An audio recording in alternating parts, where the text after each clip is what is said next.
Yesterday we talked about how the negative exponent rule is a rule that you apply basically at the very end of the problem. So like we learned a ton of other rules where maybe like you are raising a power to a power, dividing something with the same base, multiplying stuff with the same base, all of that good stuff.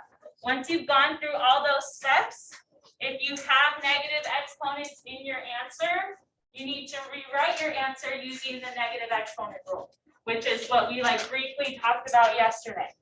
So we said that if you have a negative exponent, say like in the numerator, and if it's not written as a fraction, just pretend like it's over 1.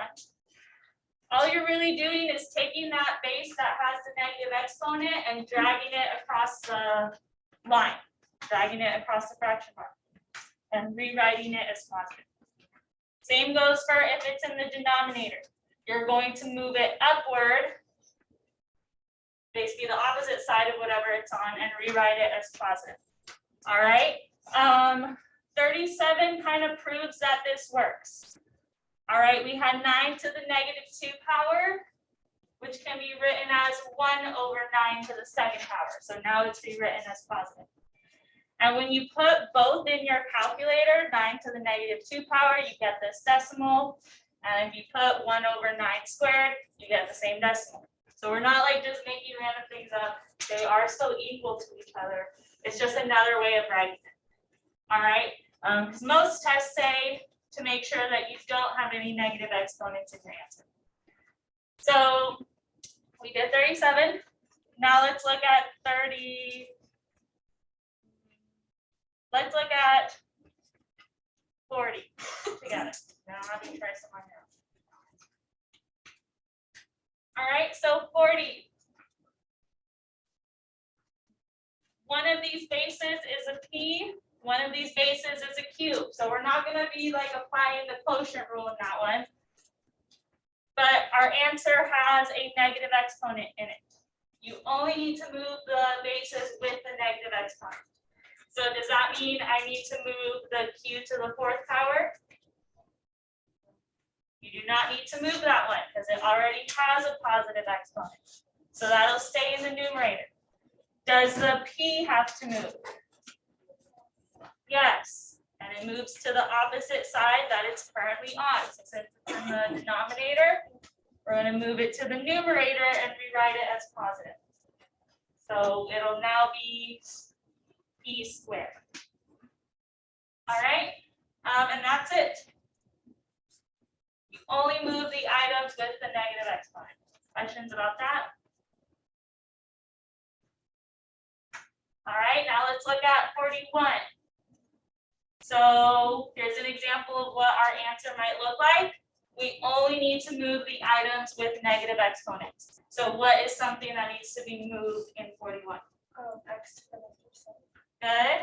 And where will it end up? Good. So it's moving across the fraction bar and being rewritten as positive. So it'll be x to the 7th, but in the denominator now. Does the y squared need to move? No. Does the z to the negative 1 need to move? Yes. And where does it move to? Good. So across the fraction bar, it'll now be in the top, written as positive, z to the 1st. All right, we're going to want to clean this up. We don't want to leave our answer like that. So it's y squared z to the 1st power on top. And on the bottom, we have x to the 7th. So everyone's just seeing the pattern. All right, so then you guys try 38, 39, and 42. You guys try these 3.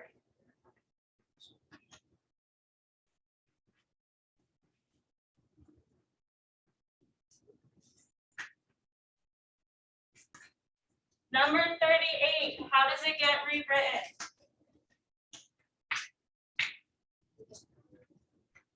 Two to the power of 3.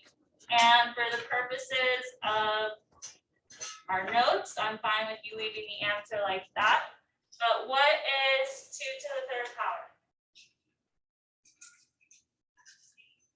8, good. So just know, like, if there's answer options and you don't see 2 to the third power, that is 8. Sometimes they simplify it further. All right, good. How does x to the negative 5th get rewritten?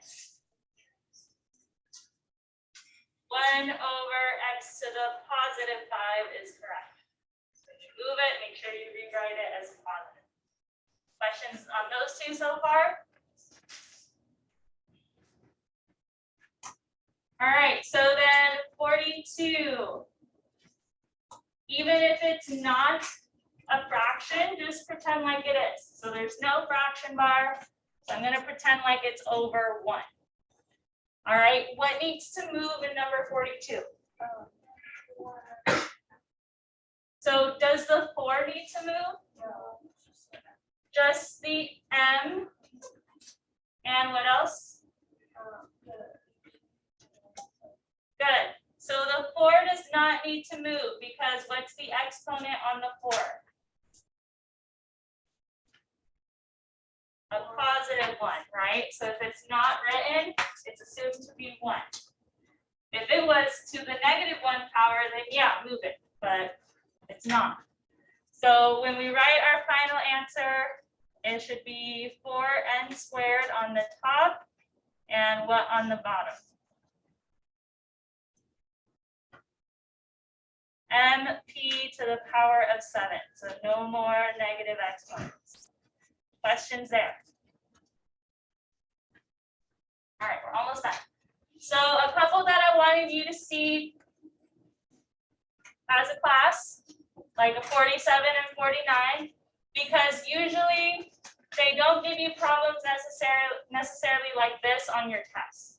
All right, usually they make you do a couple steps first, like dividing this out using your quotient rule, and then in your answer applying your negative exponent rule. So that's what we're going to do in 47. So notice in 47 there are some coefficients. What are coefficients? The number in front of the variable. So what are my coefficients in 47?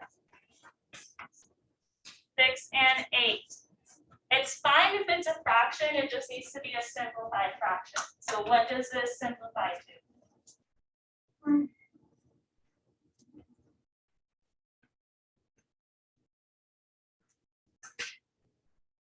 3 over 4, good. So 2 goes into both of them, 2 goes into 6 3 times, 2 goes into 8 4 times. Now when I'm working this out, remember this is my quotient rule. What does the quotient rule say to do with the exponents? Not add them, to subtract them. And luckily that's why we made that little flip book, so that way you can always look it up if you're not sure. All right, but when we're subtracting them, we're going to write it in the numerator, and then if there's negative exponents, then we'll move it. All right, so what will be the exponent on the x? What's 4 minus 5? Negative 1, good. And then what will be the exponent on the y? So what's negative 1 minus negative 3? A positive 2, good. And if you're like confused, check your calculator. All right, negative 1 minus negative 3 gives me positive 2. All right, now look at our answer. If we have a negative exponent, then it needs to move. So where does it need to move to?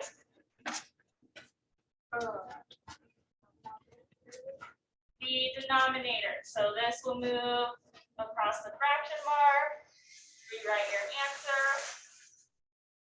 I get 3y squared over 4x to the positive 1. Or just 4x. All right, so questions about number 47. All right, last one that we'll do together, and then I'll give you time to practice. So 49. I have this term raised to the power of negative 2. So what does that mean? What do I need to do first?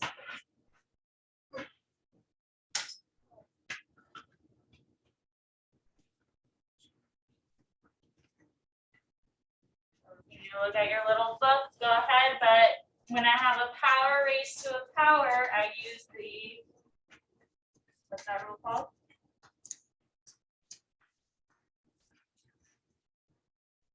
The power rule. So I need to make sure that this -2 goes to both faces in the problem. And then what does the power rule say to do with the exponents?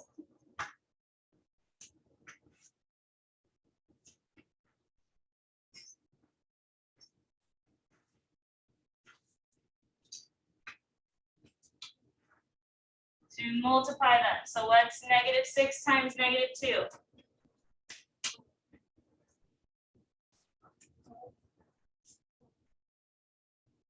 Oh, sorry, I said it wrong. Sorry.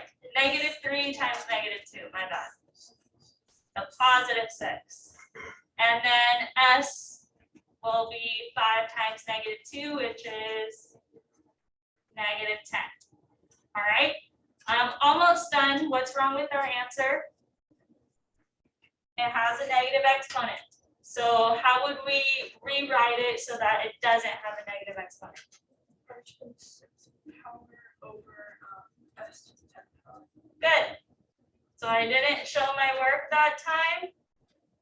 Pretty soon, I think you guys will get to that point. But I think it's always a good thing to show work anyway, just so you know that you're doing it right. So you only move the items with the negative exponent across the fraction bar and rewrite it as positive. All right, questions? Anything you want to discuss as a class before you work on your practice?